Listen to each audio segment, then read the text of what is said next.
तो माता पिता ने भी उनके साथ किया था। जब बच्चों को जन्म दिया था तो उनको छोड़ करके खुद नौकरी की सोच रहे थे, अब बच्चे पड़े हो गए तो उन्हें माता पिता को छोड़ दिया। न्यूटन्स लॉ है, इक्वल एंड ऑपोजिट रिएक्शन, बराबर का रिएक्शन लग रहा है, हर जगह लग रहा है। इसी ज्ञान के लिए लोग पागल है, इसी शिक्षा के लिए पागल है। ये जड़ विद्या माया और वैभव, ये जड़ विद्या है, माया का वैभव है। वास्तव में विद्या क्या है? श्रीमद् भगवद गीता और भागवतम। ये अपने बच्चों को नहीं पढ़ाते, नहीं पढ़ाते। लाज लगता है, शर्म लगता है, टिक्का लगता पोछ देते हैं, नहीं लगा के जाते। क्या कहेंगे लोग? पूछें तो क्या कहेंगे? अब क्या कहेंगे मतलब? उन कौम के लोगों को देखो, उनकी कितनी ही श्रद्धा है, कहीं भी चादर बिछा के नमाज पढ़ना शुरू करो, उनको शर्म नहीं लगता। और हमारे को धोती कुर्ता में शर्म लगता है, टीका लगाने में शर्म लगता है, हरि बोलने में शर्म लगता है। ऐसी संस्कृति हो गई है। मैं ज्यादातर स्टूडेंट्स को पढ़ाता हूँ, मेरे मैक्सिमम बच्चे जो हैं वो बीटेक स्टूडेंट्स होते हैं, मेडिसिन की तैयारी करते हैं। ये मेरे साथ आए हुए सारे इंजीनियरिंग स्टूडेंट्स हैं। ये जब सप्ताह में एक बार कार्यक्रम में मेरे क्लासेस में आते हैं ना, तो अपने घर में बोलते हैं कि सिनेमा देखने जा रहे हैं, बोलते हैं मॉल घूमने जा रहे हैं, और आते हैं सत्संग में। सोचिए, घर में झूठ बोलते हैं, वो कहते हैं कि मैं सिनेमा देखने जा रहा हूँ, सत्संग में नहीं, मैं मॉल में जा रहा हूँ, मैं घूमने जा रहा हूँ, मैं लाल किले जा रहा हूँ, मैं कुतुब मीनार जा रहा हूँ। ये नहीं बोलते सत्संग में जा रहे हैं। क्यों पता है? क्योंकि बोल देंगे ना कि स्पिरिचुअल क्लास में जा रहे हैं, तो घर वाले पूछेंगे क्यों, वहां क्यों जा रहे हैं, क्या हो गया, अभी तो परीक्षा में बहुत टाइम है। मतलब कि मंदिर तभी जाएंगे, हनुमान जी को बूंदी तभी चढ़ाएंगे, सरस्वती जी के लोग किताब तभी रखेंगे जब एग्जाम, नहीं तो कोई मतलब नहीं। ये हमारा सनातन धर्म बन के रह गया। तो इन चीजों से बाहर निकलना पड़ेगा हमें, ये रूढ़िवादी तरीके से बाहर निकलना पड़ेगा। हमारा सनातन धर्म कोई सिर्फ रिचुअल बन के नहीं, इसको हमें स्पिरिचुअल बनाना है। रिचुअल में स्पिरिचुअल में क्या अंतर है? रिचुअल का मतलब किसी ने नियम कानून बना दिया, आप उसमें बस चले जा रहे हैं, चले जा रहे हैं, चले जा रहे हैं। क्यों चल रहा है पता नहीं है, इसीलिए धर्म का पालन नहीं हो पाता है। जानते सब लोग हैं, मानते कोई नहीं, पर मानते क्यों नहीं है? क्योंकि पढ़ते नहीं है। हम उसको पढ़ते नहीं, हम पढ़े। सारे संयुक्त धर्म जो भी तथाकथित है, सबकी उत्पत्ति हमारे सनातन धर्म से हुई है।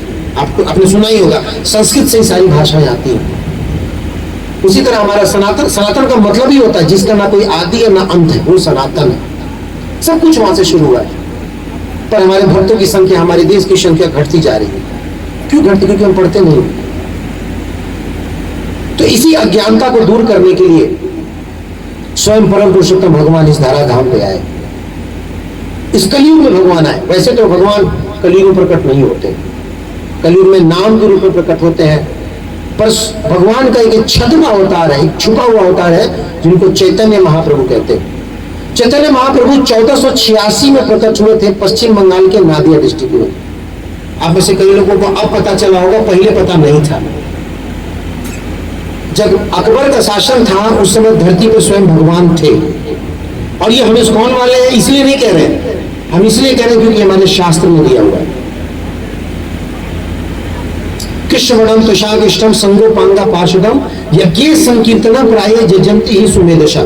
श्रीमद् भागवतम ये दिया हुआ है कि कलयुग के प्रथम संध्या में स्वयं परम पुरुषोत्तम भगवान हरि नाम लेकर के प्रकट होंगे। और वही परम पुरुषोत्तम भगवान श्री कृष्ण इस कलयुग में हरि नाम लेकर आए। ये जो हरे रामा हरे कृष्णा स्टार्ट हुआ है, इसके स्टार्ट करने वाले जो पिता हैं वो स्वयं श्री चैतन्य महाप्रभु, चैतन्य महाप्रभु की ये हरि नाम पिता है। इन्होंने हरे रामा हरे कृष्णा शुरू किया, इन्हीं से शुरू हुआ है, और ये बंगाल से शुरू हुआ है। और उसी आंदोलन को लेकर के श्रील प्रभुपाद जी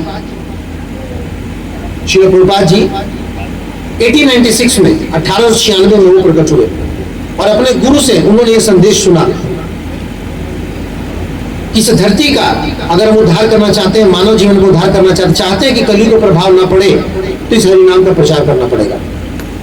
तो उस समय श्रील प्रभुपाद जी भारत छोड़ो आंदोलन में थे, पॉलिटिकल फील्ड में जुड़े हुए थे, गांधी जी से जुड़े हुए थे, नेताजी सुभाष चंद्र बोस से जुड़े हुए थे। तो अपने गुरु जी से आके मिले, जहां तक जाना नहीं चाह रहे थे वो, फिर भी उनके दोस्त नरेंद्र खींच के लेके चलो चलो चलो लेके गए।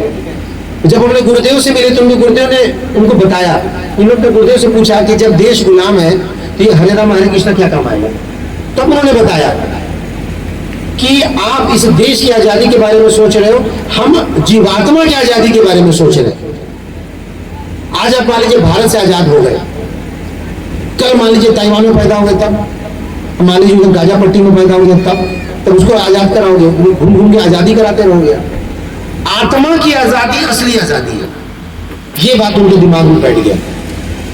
और तब से श्रील प्रभुपाद जी ने उनको गुरु माना और पूरे संसार में इस हरिनाम का प्रचार प्रसार करना